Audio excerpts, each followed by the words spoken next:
Hello and welcome to a new video here on my channel. Today I'm showing to you my story Eureka, a guide to the mysticism. I hope you really like this story, and if you want to see more of the story you can go to the playlist or to my YouTube channel.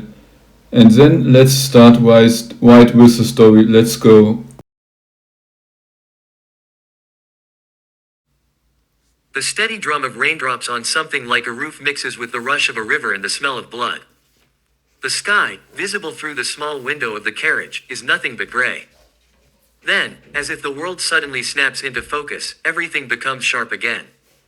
Her clouded eyes clear, confusion plays across them.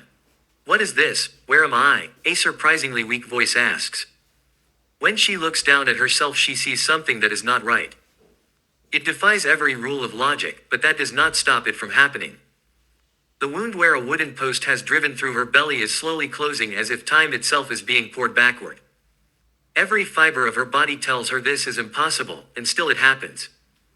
The wood slides itself out of her stomach, and the familiar pain returns. It feels as though someone has put her entrails into a blender and poured liquid fire into her veins. Ah, that hurts, moans a surprisingly feminine voice. Wait, a female voice. What on earth is happening? Wait, what did I do? Why did I do it? Okay, this is getting strange, she thinks, trying to remember through the pain. Fortunately, the pain eases as the wound heals, but then a wave of white-hot pain shoots through her arm as it straightens. The situation is far stranger than she suspected, and the slow pace of recovery leaves much to be desired.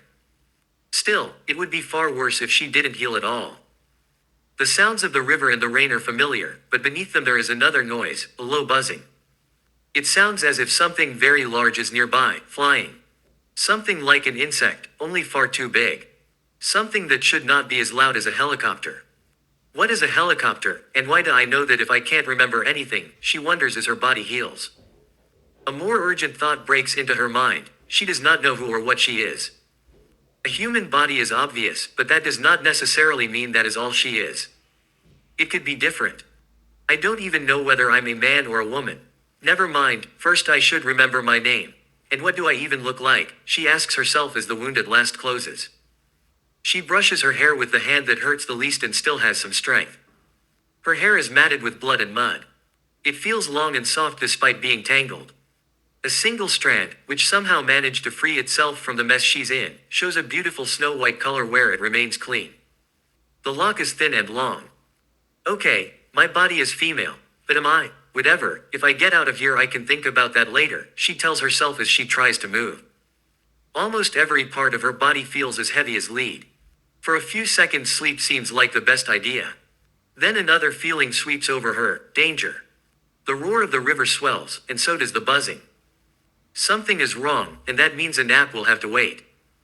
Even though the rain drums like a deafening orchestra, the river is louder and closer. The sense of danger rises a few seconds later as the carriage tilts dangerously to one side. With moisture gathering rapidly at one end of the wagon, it's clear that the carriage is already battered and probably full of holes. Waiting any longer doesn't seem like a good idea. Ah, why do long hairs always get tangled? She mutters as she tears free and tries to stand. But she can't, every limb aches as if it has just been ripped apart.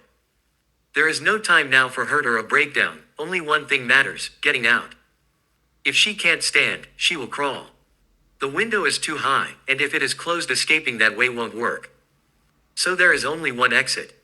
It feels almost ridiculous as the carriage tilts further and moisture seeps through the door and the surrounding fabric. I hope this works. The door was open, I think, she tells herself, still unclear about her name as she reaches toward it. Her legs, those traitorous things, still refuse to cooperate and only twitch uselessly. But one arm manages to do its job and drags her toward the door. It is pure luck and the last of her hope, and the door is open. As the carriage keeps turning, she manages to pull it wider. Then everything happens fast. The world spins, there is a crash, and for a second there is nothing but air. In that instant a name comes to her. Then the impact, hard and painful. I know my name, Myra. What a lovely name, Myra thinks as she lies smiling in the mud. But the buzzing does not stop. The roar and the rain, which feels like hail, continue. One advantage of the downpour, aside from everything getting utterly soaked, is that the mud does not cling for long. The source of the buzzing draws near and shatters any illusion that she has escaped danger. A gigantic bee the size of a horse approaches, its stinger long enough to be a spear. Oh God, seriously, that's a bit too big, Myra thinks as she tries to move. Again her body refuses, it is limp as a rag. Nothing will move after that exertion. As the creature's legs draw closer, panic spreads through her chest. Even when the dangerous glint of the sharp stinger comes nearer and the wind from the wings breaks the rain into finer drops, nothing happens. The bee simply buzzes past without giving the body the slightest attention. It hums cheerfully, searching for something tasty like nectar, while the human plays no part in its concerns. It is in that moment that Myra understands, the behavior has not changed, only the size. That means bees do not suddenly hunt different things just because they are larger. The size of the bee and the fact that the surroundings are unfamiliar do nothing to make Myra feel better. Not knowing what kind of place this is, or what has happened, makes it hard to calm down even when there is nothing to do but wait. Time passes for Myra at a snail's pace as her body slowly recovers from whatever it was that happened. The trees seem too large, just like the bees, and the raindrops do not stop after what feels like half an hour. The smell of earth rises into Myra's nose as she tries once more to sit up. The familiar pains are not as sharp as before, but now things are clearer. Her situation is very strange, not least because she has no memories of the things she ought to have. There are 2 lumps on her torso that shouldn't be there. Why they shouldn't be there she cannot understand, only that they should not be. It's more than odd, and what stands out even more is the amount of blood mixed into the mud with the rain in the river. It is not just human blood but that of animals too. When Myra looks more closely she realizes it is not horse blood but salamander blood. The carriages were not pulled by horses, which means not only are the bees oddly large but all the animals are. The fact that creatures that should be small are instead huge suggests this is not a normal world. Everything also looks like it belongs to the wrong time. Why do I know words I shouldn't know? I know what a phone is, a car, and so many other things, but why do I know that? What's wrong with my head? Myra asks herself, and another name floats into her mind. Mark Tesla is the name that oddly feels like it fits, but it makes no sense. Myra assumes she is simply herself, but the question of what herself means remains unanswered. It is not as simple as she would like, and that doesn't make things any easier. Questions pile up but the world offers no answers. The rain does not stop and the river keeps roaring like an endless current. How long it takes before she feels able to stand, Myra cannot say. The first thing she tries to do, of course, is figure out where she is. The carriage she came from does not seem to be the only one propped along the river, others that still look somewhat intact hold a promise of something useful. If I don't know what happened here, maybe I'll find out if I search the remains of the other carriages. It can't hurt, and I might find clothes, Myra thinks as she goes to the nearest dead coachman. He lies face down in the mud and seems at first to have no obvious wounds. But when she turns him over it becomes clear, his skin is shrunken and completely dried out. His clothes are soaked through with moisture, but the money he carried remains dry. It is a handful of silver triangular coins stamped with patterns and symbols she does not understand. 14 mora and 350 sickles. What the hell, how do I know what currency this is? That's strange, Myra thinks as a sense of recognition washes over her. Hey, what's that? That's my money, I worked hard for it, says a voice that seems to come from everywhere. Be quiet, the dead should stay dead, Myra replies, looking the ghost straight in the eyes without flinching. What, you can see me? The translucent image of the coachman asks, his form faintly blue and shimmering. Myra only nods and goes back to examining the rest. The carriage and the way it was destroyed are far more interesting than the dead voices, which can be ignored. When the ghost persists for a few minutes, Myra frowns. Normally a spirit would have moved on by now. The fact he's still here, and the only spirit around, suggests he has reasons to linger in the world of the living, she thinks, realizing he could be a source of information. Hey, don't just ignore me. I'm talking to you, the ghost says. Myra sticks her head out of the carriage and calmly reminds him, pleasantly enough, that he is the dead one here, not her. So it's his problem that he no longer lives.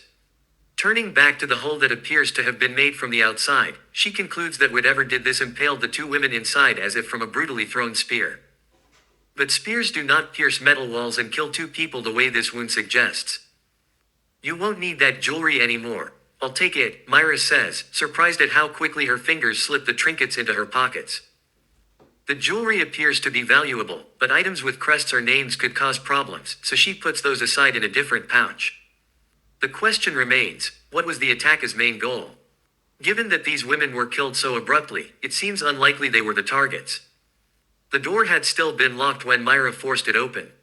The fact that nothing obvious was stolen suggests the attackers were not after gold or valuables. I don't really feel bad about finding them like this. It's just, okay for me, why do I feel so little? Myra asks herself, trying to understand her own actions. It's strange, but it does not feel wrong to strip the dead of their valuables and money. They clearly will never need them again. Even the ghost's presence does not change that. Slowly but visibly, the man's figure begins to fade. The chance that anyone could arrive quickly enough to anchor him here is small. Myra is not certain, but her gut tells her this world must be far stranger than she first realized. If animals can be so oddly proportioned, other impossible things may well be possible. So what do I do next? I have no idea who or what I am. The two names are confusing, and I have the feeling I've forgotten a lot. I can't just trust anyone. Even though the attack looks old, I can't say I won't run into whoever killed these people. It's risky to wander until I find other people. Judging by the size of the carriages, I'm not just accidentally as small as a bee. There must be people roughly my size. So I can't just do whatever I want, Myra thinks as she secures her loot in a sack she can carry on her back. It's surprising how much gold and jewelry the carriages contain, but it's unclear whether she's just lucky or if there is a reason all this wealth was left behind. Hey spirit, what happened here? Maybe you remember something. Myra asks, though she is sure this will not work. Normally people do not linger as spirits for long after death, even those with strong wills. Here, however, things are different. The ghost's features blur as he tries to recall, but initially nothing comes. As Myra continues to search among the dead for more useful things, her suspicion is confirmed. There are no obvious motives for the attacks. Two possibilities explain what happened. This string of carriages was attacked for something, or someone, who is now gone, and the attackers left no witnesses. I think there was an attack. They took something from one of the wagons and killed all the others. They were strong, so much blood, the ghost says, trying to remember. But no more comes from him. He begins to fade, now faster than before. The force that kept him here visibly weakens. It does not surprise Myra. If anything, she is surprised he lasted this long. His words grow distant and muffled, as if spoken through a long tube, and to Myra they sound like a final plea. The dead should be forgotten, he says, and then silence. Well then, time to deal with the problem, Myra thinks as she turns away from the last carriage and follows the track that seems to lead to where the massacre occurred. The ground is no longer soaked with blood, but entrails lie along the road. Even though Myra thinks she ought to feel something, no matter how long she stares at the bloody scene, nothing stirs inside her. It is as if it is simply normal for people to kill one another. What's so wrong with the fact that I don't feel anything? Why do I feel nothing? Myra wonders as she tries to look away, but the image remains burned into her mind. That image triggers memories, and then suddenly a flood of them hits her, like a torrent. A world, a time that does not belong to this place. Two completely different worlds. It is not like the reincarnation tales other people tell in that other world. It is not even clear what set it off. It feels like a blurry dream that sharpens at the edges. The images or memories are something very much like memories. They are not ordinary dreams. They are scenes of heroes and villains, of blood and exploitation, of good and evil, and of a world that devours the weak in dark spirals of despair.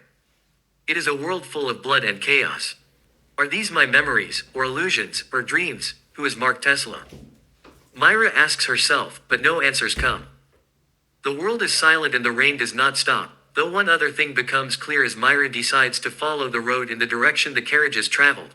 The lack of provisions suggests they were either stripped of food, which would be odd, or that they simply didn't carry large quantities of supplies. Okay, I can't say right now who Mark Tesla is. My thoughts in that direction don't make sense. I can say for sure this world is not what I expected, but I also know I am not just Mark Tesla. The name Mark Tesla doesn't feel right, like it doesn't quite fit. Myra is a name too, but that doesn't feel quite right either. What am I supposed to do with all of this? I mean, I don't know which of it is true. And I don't know why it triggered my memories. but I have the impression that the blood and the entrails are something Mark Tesla didn't just see once or twice in his life. He saw more than that. Okay, whatever happened, Mark Tesla didn't have a great life.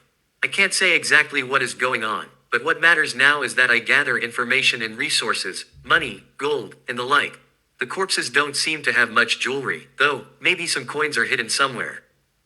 Myra thinks this as she begins systematically searching the nearest carriages that are still relatively intact. The first carriage Myra reaches presents a rather unpleasant sight. Two women cling to each other, one apparently the mother, judging by their difference in size. But the clean hole that passes through both of them shows that the attempt to protect the daughter was useless. That is not all that's notable in this scene. Far more interesting is the fact that the older woman has several pale rings around her fingers, not from pressure or scars, but ring-shaped marks where sunlight apparently never touched the skin because rings sat there for years. That implies someone removed the rings. Okay, so the attackers apparently stole the jewelry from anyone they could find quickly. The dried blood indicates they've been dead a while. I'd estimate at least a day, though it's hard to tell just by the oxidation of blood.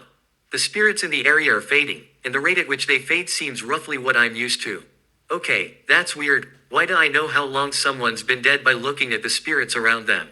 It must have been about a day, give or take, around 24 hours, unless the day-night cycle in this reality is completely different. Myra thinks this as her gaze carefully scans the inside of the carriage. Her eyes move a few more seconds across the interior of the luxurious carriage with its unnaturally soft upholstery. Such soft cushions weren't in her own carriage. Everything points to affluent nobility, riches everywhere. But something is off in this carriage. It takes a few seconds until Myra notices the anomaly. This carriage was clearly designed for a high-ranking noble, and a simple miscalculation of size would be something such an expensive carriage should never have, so something doesn't fit. The external dimensions don't quite match the interior, even accounting for the luggage compartment. Okay, either they bought something utterly stupid and got scammed into thinking the carriage was bigger than it is, or they have a secret compartment in the trunk that explains where the extra space is. That would fit the scene well, where all the gold could be hidden. And whoever attacked these wagons didn't have time to search everything. From what I can see, they took something and killed all the witnesses, including me. I can't say for sure I didn't die. I had a big post through my chest and it hurt like hell. Apart from that, the attackers were in a huge hurry to leave, which could mean they weren't sure how fast authorities would arrive, if there's anything like a police here. Myra thinks. That leads Myra to conclude that the force the attackers feared, whether robbers or something else, either didn't arrive in time or could still arrive at any moment. Since there are no signs of when the authorities might come, there isn't much to do besides search for more valuables and gather what she can. But what do I do if no one comes and the people who attacked this caravan come back? If the authorities don't come, the police, the military, whatever, I need a plan. I can't risk the robbers returning. I don't remember how to fight, let alone with such a delicate body. I don't seem muscular or battle-hardened. Myra thinks as she turns in the carriage and jumps out into the mud. The mud is as wet and squelchy as before. Yet together with the smell of blood, fading now, and the steady drum of the rain, it feels oddly calming. It's not really cold, though she expected to be freezing by now. Okay, something is weird about my body. I need to check exactly what I look like. I don't want to be mistaken for a corpse or have huge wounds I can't feel. Seeing what I look like should go on my to-do list. Myra thinks as her eyes fall on a puddle nearby.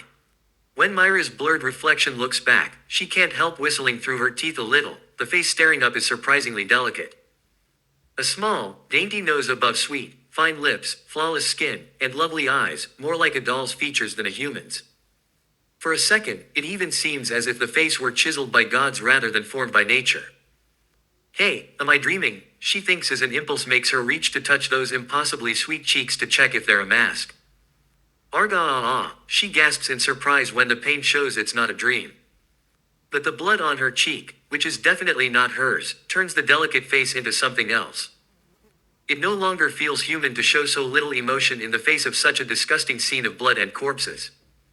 The lack of emotion on this sweet, fragile face makes it eerie, even to the face's owner. Attempts to show a normal smile come off more like the grin of a psychopath who's just committed a massacre than the smile of an ordinary person. Okay, facial expressions and things don't seem to work properly, but if I focus on the name Myra, maybe it'll help, Myra says, practicing in the puddle. When she focuses on playing the frightened, confused girl named Myra. She finds it surprisingly easy, almost as if the act helps her actually inhabit this girl's body and play the part convincingly. But it's more than that. Why is it so easy for me to play this role? How can I, after a few seconds, slide completely into being this frightened girl by just switching everything else off and forgetting who I am? Why am I so good at it? And the moment I stop this little theater, why is it suddenly hard to smile or show expression? It's not that I'm utterly sad or depressed. At least it doesn't feel like that. So what is wrong with me? Maybe in Mark Tesla's life I tried acting. No, that doesn't feel right. The memory is too blurred. It wasn't because I wanted to be an actor, more because of the circumstances of that world. But in this moment, however I arrived here, this is definitely something other than mere acting. She thinks. A spontaneous thought slides through her mind and her brow furrows under the weight of ideas in that small pretty head.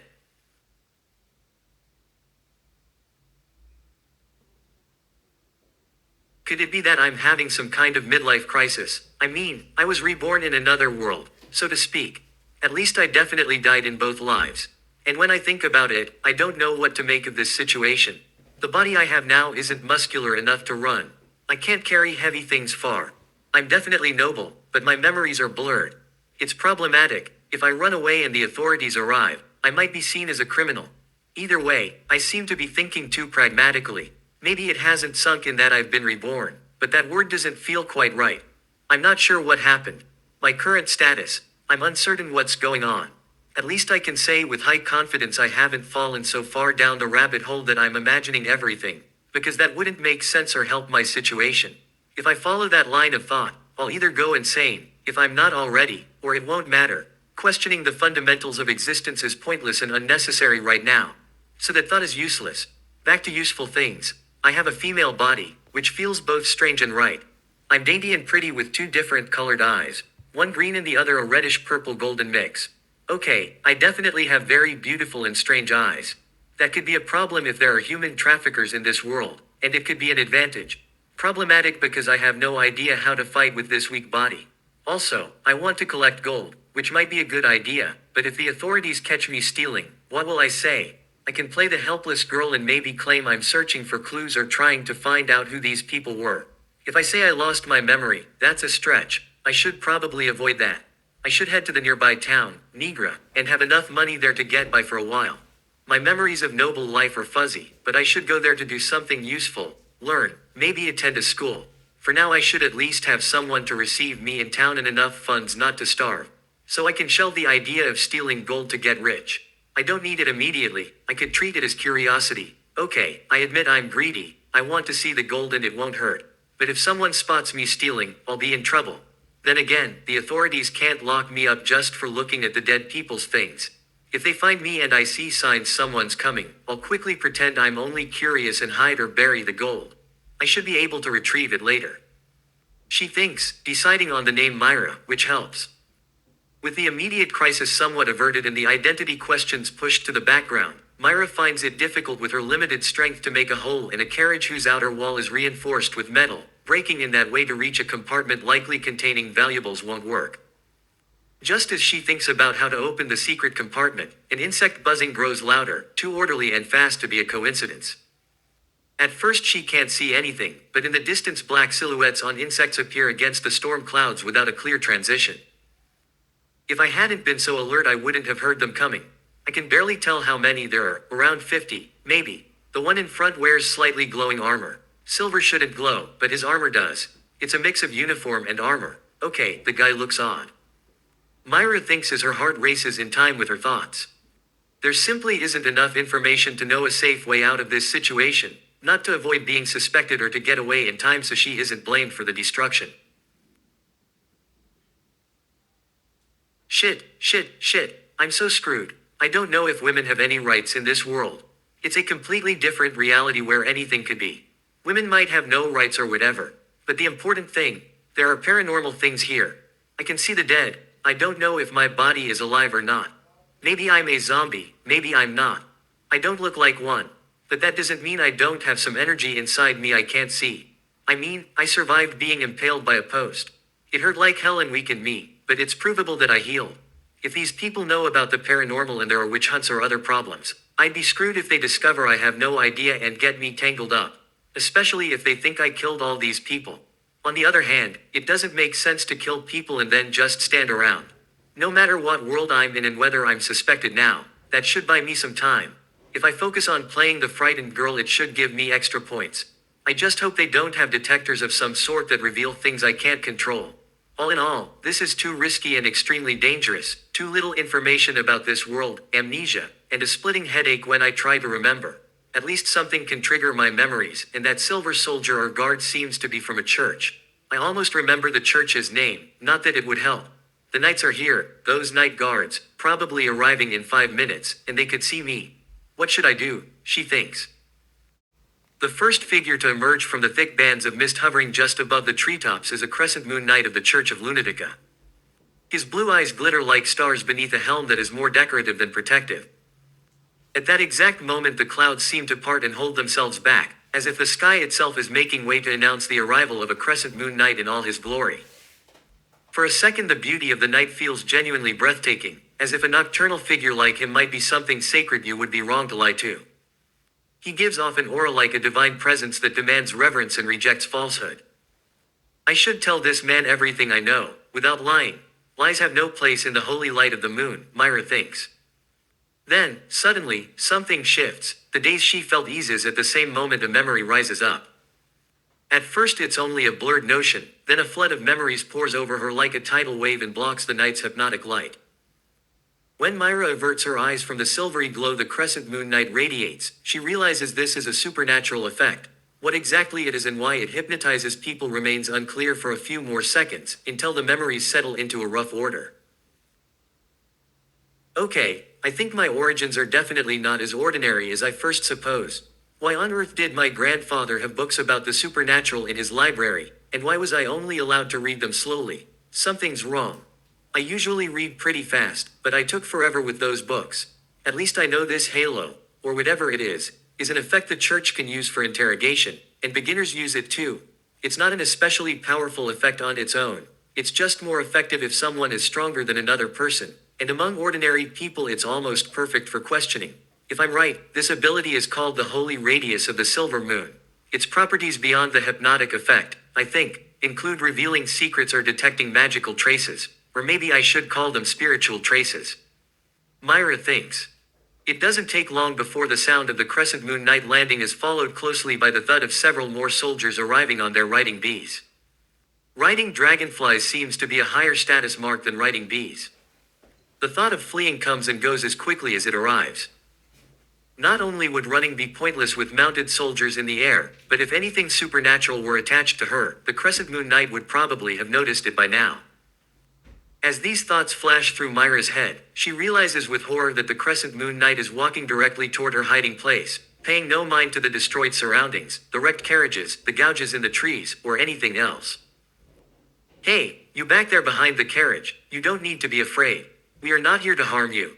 Could you tell us what happened here? The crescent moon knight calls in a voice like silk, warm and reassuring, like a kindly grandfather calming a stressed child. You don't really think soothing words will make me tell you everything right away. I just have to avoid looking him straight in the eye and try to resist the light. Then the hypnotic effect shouldn't take hold. Besides, I don't seem to be an ordinary person. Even if he uses his power, it's not as strong as I thought it would be. It's time to lie to myself and play the frightened, confused girl, although I'm not even sure how much I identify as a girl or a man. Either way, I have to play the part. I am simply Myra, she thinks, trembling.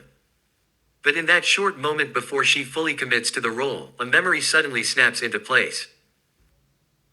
So, if this memory is right and I no longer felt cold or discomfort in various weather conditions, including being soaking wet when I should have been freezing, and if I combine that with the ring my grandfather gave me and a few other jewelry pieces that came with surprisingly detailed instructions, these must actually be supernatural effects meant to protect me, at least from cold. This object seems to be my ring, because it's the only family jewel I always wear. The ring on my right hand makes me not freeze or sweat too much in the heat. Pretty useful little thing, but now I must pretend I don't know about it. Myra thinks as she steps into the moonlight and emerges from her hiding place. I didn't do anything. When I woke up it was already like this. I really had nothing to do with it, Myra whispers, trembling all over. In every other respect, the young girl with two different colored eyes seems completely ordinary, if not for the ring on her hand, which gives off a faint hint of spirituality. The effect is so subtle even the crescent moon knight is not entirely sure he noticed it. Then, when his gaze falls on her mismatched eyes, something clicks. One eye is green and the other is blue with gold flecks. Those are definitely unusual traits. Could you tell me what happened before you woke up? Do you remember anything important? The crescent moon knight asks, uncertain if this is all there is to know. As the girl relaxes a little in his presence and tries to think, she looks impossibly cute, her flawless cheeks soft and tempting. I want to pinch those cheeks, they're so sweet and squishy. Why does she remind me of a hamster? The crescent moon knight thinks as a growing sense of familiarity with the girl takes hold, as if he should know her from somewhere. Sorry, sir of the Church of Lunatica, but I can't remember. My mind is blank, I swear, Myra says with a concentrated expression, genuinely attempting to recall what she can. That's all right. We should first check if you're injured or need help. But I don't think you're badly hurt. You'll be fine. Maybe just a little bump on the head. The memories will come back, says Darius, as something clicks and his memory starts to return. The memory is still a little blurred, but Darius remembers Theodore von Silverstar showing him a picture of his little sister with pride about 6 months ago. Given that the von Silverstar family is minor nobility with decent wealth, it's hard to explain how the ring this young noblewoman wears could have a hint of supernatural properties. But even if this girl really is Myra von Silverstar, I still need to check whether she's been influenced by anything supernatural or has any connection to the supernatural. Carrying a supernatural object doesn't necessarily mean you know what it is or that you have any relation to the supernatural. When I'm back at the church, I'll report this, and then tell my old friend. I'm not entirely sure she's the one, but I've never seen anyone with eyes so beautiful. Only Theodore has eyes with golden specks, so they must be related. Even if I'm wrong, I can tell him. I should ask her name. Yes, I'll do that after a quick check. Darius thinks as he leans down toward the smaller woman and continues to question her as the only witness about what might have happened and how she feels, carefully folding into the conversation questions that might reveal whether she can see spiritual things or has anything to do with the supernatural. Do you know your name, young lady? Darius asks gently so as not to frighten her. My name is Myra von Silverstar. I finally got it, she replies, snapping her fingers as her eyes sparkle faintly. I came to the town to visit my brother and to attend the academy, Myra adds as she looks at the crescent moon knight, whose behavior is oddly familiar for a knight who should be professionally questioning a suspect. His manner is off, and that could mean many things. Okay, I'm glad you can still remember your name, but what is the name of the town you're heading to? Darius asks as he studies the younger sister of his good friend. I don't know what to make of you asking so many questions. If you weren't a crescent moon knight of the Church of Lunatica, I'd tell my brother how many questions you asked. You're a bit too pushy. My brother is big and strong. He'll protect me from mysterious men like you once I'm in the city, Myra replies, fully aware that the Church of Lunatica is generally peaceful. To her it seems extremely unlikely that a crescent moon knight would attack anyone without very good cause. Even if a knight were insulted or furious, the discipline of the Moonvale Order is too important for him to throw it away over an arrogant noble or a child. Of course Myra finds it risky to stare at the knight in the moonlight. His piercing blue eyes and stoic expression reveal very little of what he feels. Am I perhaps going too far by testing a crescent moon knight like this, even knowing he would restrain himself if I provoked him? Maybe I can get away with it because other guards who are not part of the church are nearby and already watching us, Myra thinks, and suddenly the man's face seems familiar. It's an image she's seen before, the blue eyes and the black, messy hair beneath the helm. I'm sorry I haven't introduced myself. My name is Darius, and I'm a friend of your brother Theodore von Silverstar.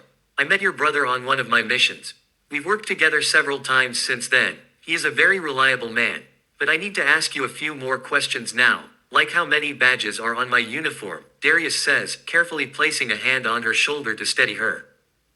When Myra hears those words, her heartbeat barely quickens and then her thoughts race as if her blood is about to go into turbo and fire through her breath. The question is so simple, yet so abnormal. To anyone uninvolved with the supernatural, it would sound strange. Given that her ring has supernatural properties, that her family likely does too, and that the crescent moon knight is surrounded by a faint silver glow, and because only certain individuals can perceive supernatural things in this world, it's not hard to suspect that this question is a test. Yes, it must be a test. If I say the wrong number, it will be confirmed that I can see something supernatural. And I don't want that. But what is the right count? Most policemen or soldiers have gold or bronze badges at most. Silver is associated with the moon and with faith in this world. So I can assume the silver badges that glow faintly in moonlight are the ones I shouldn't see. And since they are mixed with the gold and bronze decorations on his uniform, I can't just count them all directly, Myra thinks. She begins to count the bronze and gold decorations one by one, deliberately ignoring the apparently irregularly placed silver insignia. To someone unable to see the silver badges, it would look like he only has 16 metallic items on his uniform. There are only 16 different metal pieces on your uniform, but I'm not entirely sure what distinguishes a badge from an award, Myra says, looking into the crescent moon night's eyes and doing her best to convince herself she is the simple, innocent young woman who only recently regained consciousness among this line of carriages and knows nothing of the supernatural. Information is crucial right now and she has none, so extreme caution is essential. Okay, and what is the name of the town you were going to? Darius asks. I was on my way to study at the Royal Academy in Averin. I had a scholarship, I graduated top of my class and earned it. But I think I don't have it with me anymore. Oh damn, I lost my scholarship in the chaos, where could it be? Myra exclaims, patting herself frantically and failing to find what she's looking for. A relaxed smile spreads across Darius's face, not the forced, unnatural politeness from earlier, and the last trace of doubt in his mind fades without Myra noticing. Now, as the adrenaline of waking and the events slowly ebbs, Myra realizes just how tired she is. Even as Myra tries to entertain the possibility of riding a bee to stay awake, exhaustion overtakes her as relentlessly as the tide. Her legs grow heavy by the minute, the moon sinks below the horizon and the initial investigation winds down. Myra drifts into the realm of dreams. It is a long, soothing sleep until a few hours later she is woken by the sound of birds and the warmth of sunlight on her skin. When Myra opens her eyes, waking in an unfamiliar room is frightening for a few seconds. Yet the simple furnishing, the handbell, and a note on the bedside table reveal it's a hotel room. No kidnapper would bother to leave someone alone in a room with no precautions. Okay, first I should check whether the window's open and where exactly I am, Myra thinks as she sits up and realizes she's wearing night clothes. Shit, who undressed or changed me? Did anyone touch me? If it was a man with bad intent, I'll cut his fingers off for touching me, Myra thinks, a flash of surprising aggression that even startles her as she tries to recall where that violence comes from. It's not easy.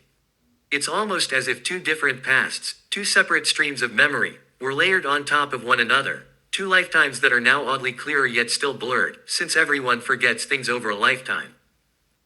This is really strange. Am I Mark Tesla or am I Myra von Silverstar? The memories of both lives are more or less real. This isn't a dream, at least I can say that. But I can't say clearly which one I am. If I think about it, she trails off as her heart races and a panic attack builds. I can't honestly say I'm the noble daughter of the Silverstar family. I also can't definitively say I'm Mark Tesla.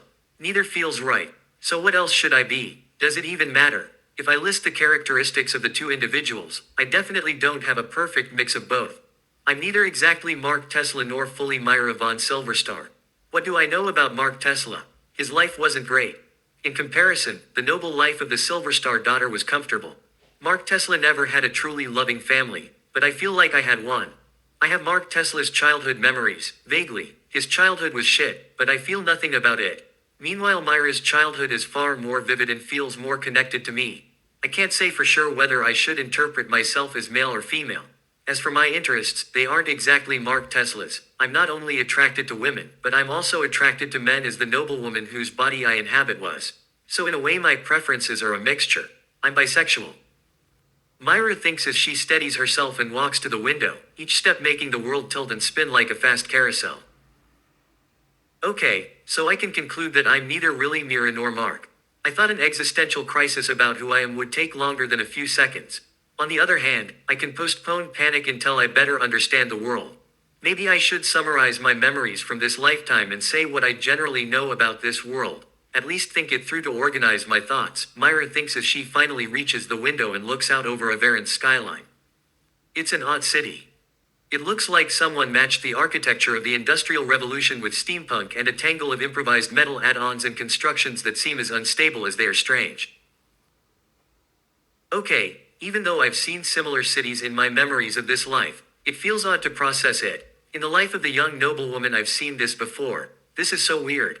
It's at once my memory and somehow not entirely. It feels strange. Anyway, I've seen several images of cities where people seem like insects, like our mounts in this world, because our houses branch and grow so oddly. Over the years, more and more annexes have been built onto houses, and I really wonder how all these buildings stay up. Architecture appears to function differently in this reality and in the one Mark Tesla lived in. From the disproportionate sizes of animals to the plants, odd growth, everything is very different from Mark Tesla's life. Strawberries in this reality, for example, are as big as pumpkins compared to Mark Tesla's world. Other things are unnaturally large here relative to Mark Tesla's life. Yet it still feels familiar and normal. I know none of this is extraordinary here, it's always been that way. Strawberries have always been huge, pumpkins small, and so many other things are different, like the insects. Myra thinks as she reaches for the window and opens it, to her relief it isn't locked.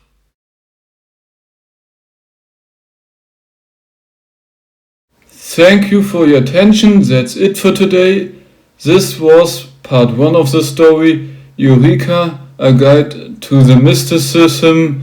I can't really speak the last word perfectly, but you understand what I mean. I mean, as it's in the title. Typing stories is much easier than telling them. My English, and you understand what I mean.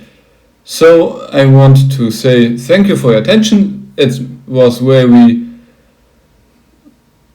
delightful for me to tell you the story, and if you want to see the next part, leave a like and comment down below. On the right side of the screen you can now see the playlist. On the left side of the screen you can see the newest video I uploaded. And that's it for today. Until next time, take care and goodbye.